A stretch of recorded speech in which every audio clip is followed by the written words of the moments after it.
Hi everybody, welcome to our next video lesson here. We are on the triangle inequality theorem. Your note should look like my screen right now, just a one page, one side of a sheet.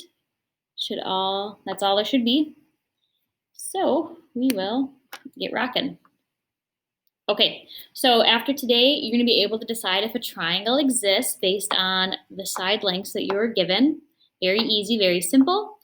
And then you will be able to find a range of values that a side length could be given like an expression. Okay, so a little more algebra-y for that one. But let's do a little bit of vocab or just talk about this theorem. So the triangle inequality theorem states that a triangle exists if the sum of the two smaller sides is greater than the third. So very simple. You're going to be given three side lengths. You're going to take the two smaller sides, and if they add to be greater than that third side, then a triangle exists. Okay? So very simple way to tell if a triangle exists or not. So if we look here on number 1, it says determine if the following side lengths could form a triangle. Prove your answer with an inequality. Okay, so you guys see we have three different side lengths, right? And we want to decide, can this make a triangle? So you take your two smaller sides, which in our case here would be 8 and 17. We can agree, right? Those two are the smallest of the three. And we said that if they add to be greater than the third, then a triangle exists. So let's see here. 8 plus 17 gives us 25. And I think we obviously know that 25 is greater than 24. So yes, a triangle exists there. Let's check out number 2. Again, identify what two sides are your smallest. That would be 3 and 3, right? So 3 plus 3, is that greater than 7? 3 plus 3 gives us 6. 6 is not greater than 7, so that's a big old no. Not a triangle, doesn't work, because that is false. And then our last one here, again, pick out your two smallest sides out of the three, 11 and 4. Let's see if 11 plus 4 is greater than 15. Well, yeah, 15 is greater than 15. Is 15 greater than 15? Don't overthink it. Just read it how it is. No, 15 is not bigger than 15. It's the same. So that would also be no, not a triangle. And if you're wondering, why does this work, Miss Bundy? Well, let's show you a little quick demonstration on Desmos here. So if I use the examples that we just had in our notes, I'm going to change this. So one side was 8. There we go. One side was 17. Oops, too far. And then the other one was 24. Is it going to let me do it? Okay. Yikes. Okay. So I am able to drag these segments around. We love the leg. And it will make us a triangle. This is why it works. We're getting closer, kids. Am I going to run out of room? Oh, there we go. Beautiful. Those bees. Here we go. Getting closer. Getting closer. Do they line up? Not quite. Oh man, you guys, I should have picked an easier way to do this. It's all right. We're going. There we go. Okay. So do you guys see how we form a triangle? Okay, so that was the first example we just did. And then we had a triangle that was 3, 3, 7. So let's make this guy 7. Bring these guys over to 3. Whoop. 3 and 3. Oh, not quite 3.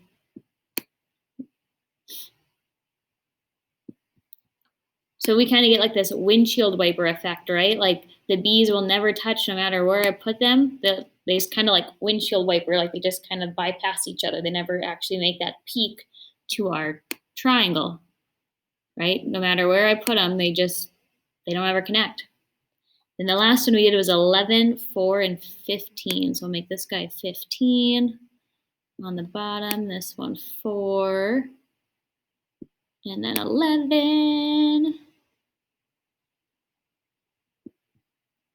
Okay, so here we want to make our bees touch, and they get really close. They get really close to touching, but then it pancakes. It's flat.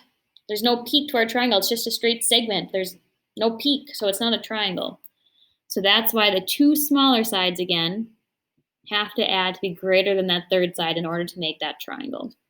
Okay, so that's the big takeaway. The two smaller sides need to add to be greater than that third side. Okay, so that was the big takeaway there. If you're looking for like a range of values that third side could be, because let's say you're given 2 and they want you to find the possible range for the third side, it's also very simple how to find that. You're going to get an inequality like this, right? You're going to have a lower bound number and an upper bound number, and x is that possible third side. So how you get that lower bound, you subtract the 2 sides that you were given, okay? And then to find the upper bound, you just simply add the 2 sides you were given. And then any number that falls in between those 2 numbers could be a potential side to that triangle, okay? So if we look here, oops, it says given 2 sides of a triangle, you can set up an inequality using the sum and difference to show the range of possible lengths for the third side. Well, awesome. Let's see what this looks like here. Okay, so again, remember we are going to have a range of values. So I'm going to put x in the middle. Why is that so blurry? Okay, so now to get that lower bound, remember folks, we just subtract our 2 sides. So 20 minus 14 is 6. To get that upper bound, you simply just add them. So now you can make a triangle with 14, 20, and then any number that falls in between 6 and 34, and you'll have a triangle. Another one quick, again, put x in the middle.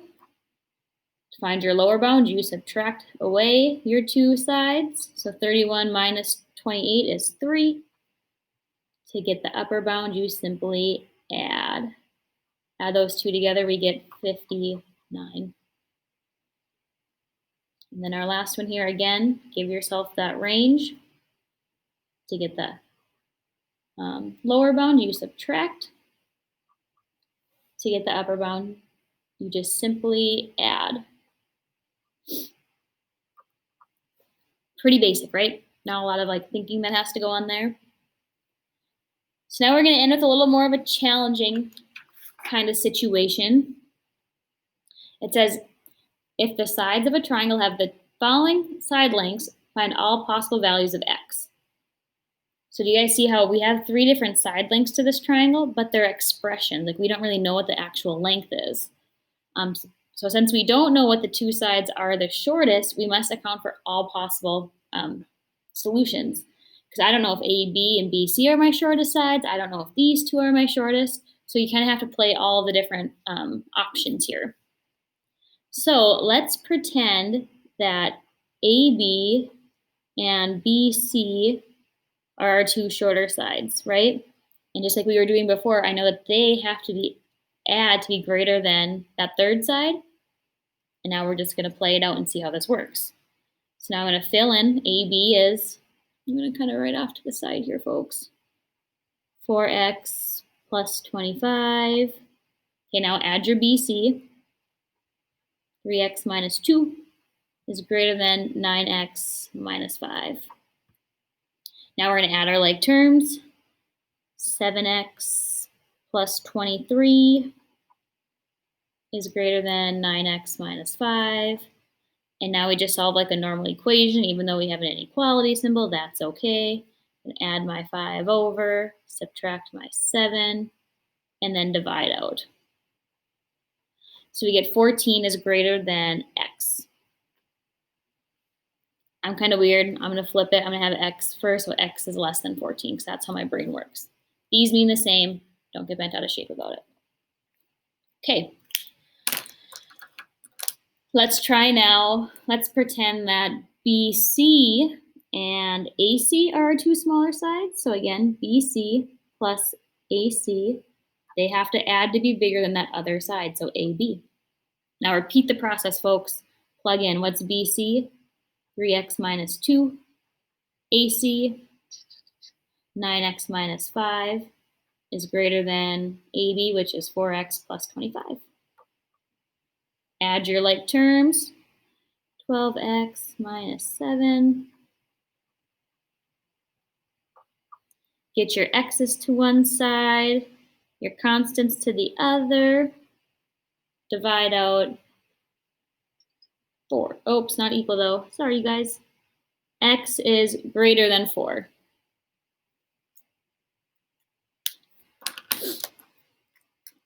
Okay, and then our last situation we might have here, we might have AC plus AB is greater than BC. And again, now same song and dance. Plug in our values. So AC is 9x minus 5. AB is 4x plus 25. And we want that to be bigger than, I'm going to run out of room. There we go. 3x minus 2. Add our like terms, kids. 3x plus 20 is greater than 3x minus 2. X is to the same side. Constants to the other. X is greater than negative 2.2. Okay. Now that we have all the algebra of it done, we have like 3 inequalities, right? And if you remember, hopefully from Algebra 1, which I know is a long time ago from right now, since you've talked about anything like this.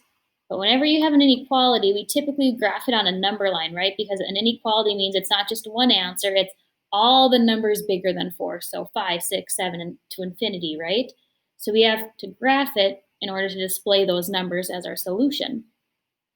So let's just start with this guy. X is less than 14. So I know, here's my number line. I'm gonna put 0 right there. Just kind of eyeballing it, doesn't matter. Here's 14. And I want numbers less than 14. So remember, you put an open circle there.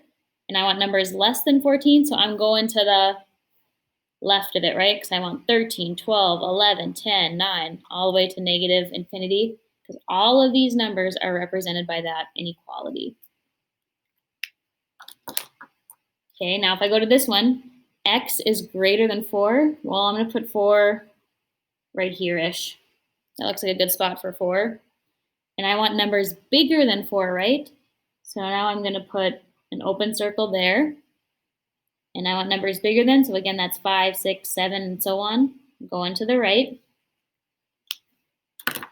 And then our last one, x is greater than negative 2.2. Again, eyeballing it. Here's negative 2.2. We can't really see that, but that's okay. We want to be bigger than 2.2, so we're going to the right. So now this looks pretty crazy, right? Like, what's my answer? It seems like a lot of work. Well, it is kind of a lot of work, right? But your answer is where all 3 of your lines stack up on top of each other. So if I start over here, I just have 1, so this isn't my answer. Oh, now I've hit 2 lines. I still don't have all 3. And then look right here, folks. Look, I have 1, 2, 3, all the way. So between these 2 points is my answer, because that's where all 3 of my lines fall on top of each other. So once I pass 14, I only have 2 again. So our possible range of values for x to make these expressions true, we're going to have x is between 4 and 14. Okay, well, folks, that's all I have for you today. Thank you for watching. Again, any questions, comments, concerns, anything like that, please feel free to email me or address that during our Zoom. But have a super rest of your day, and I'll talk to you soon.